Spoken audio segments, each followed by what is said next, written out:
अस्सलाम वालेकुम दोस्तों, छा हाल आहिनि तव्हांजा? ठीकु आहियो? मां आहियां तव्हांजो पंहिंजो दोस्तों। तव्हांखे त ख़बर आहे त मुंहिंजो किडनीज़ जो ऑपरेशन थियो आहे ऐं उन खां पोइ सिर्फ़ु मां हिकिड़ो व्लॉग ई रखियो आहे जेको तव्हां यकीनन ॾिठो हूंदो। उन खां पोइ ॿियो व्लॉग आहे ऐं हीउ व्लॉग इन जे करे ठाहियुमि जो मूंसां गॾु अॼु असांजो पुराणो दोस्त जेको आहे सलीम जान, जेको सलीम बलोच जे नाले सां PTV जे ड्रामनि में ॾाढो पॉपुलर थियो। बाद में हुन पाण खे सलीम जान सॾाइणु शुरू कयो। मूंसां हुन बेशुमार गॾु कमु कयो आहे, उहो बि तव्हांखे मां ॾेखारियां थो। फ़िलहाल त हीउ सलीम वेठो आहे, मूंखे रिकॉर्ड थो पियो करे।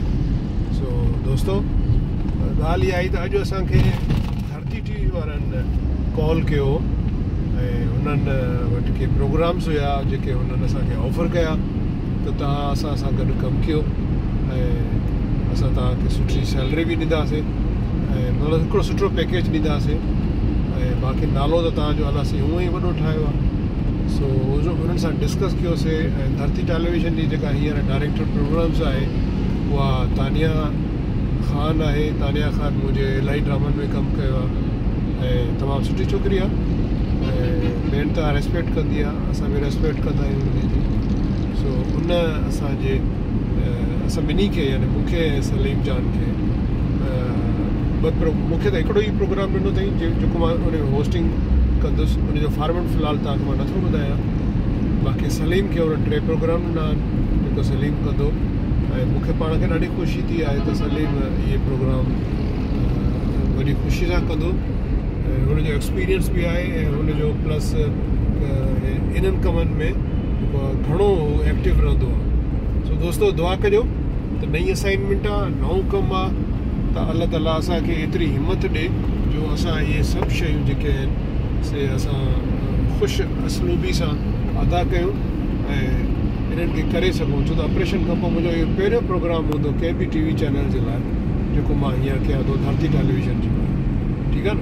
हाणे मां वारो ॾींदुमि सलीम बलोच खे, छो त उहो रिकॉर्ड थो करे। हाणे कैमरा असां ऑफ कंदासीं, वरी ॿीहर ऑन कंदासीं त सलीम पंहिंजा व्यूज़ ॾींदो तव्हांखे। Thank U. बंदि कईसि, बंदि करीसि।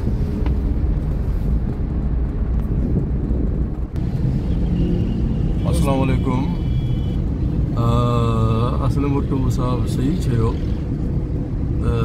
स्पेशली अॼु जेको धरती चैनल वारनि असां ॿिन्हिनि दोस्तनि खे सॾायो, 2-3 प्रोग्राम उन्हनि ॾिना।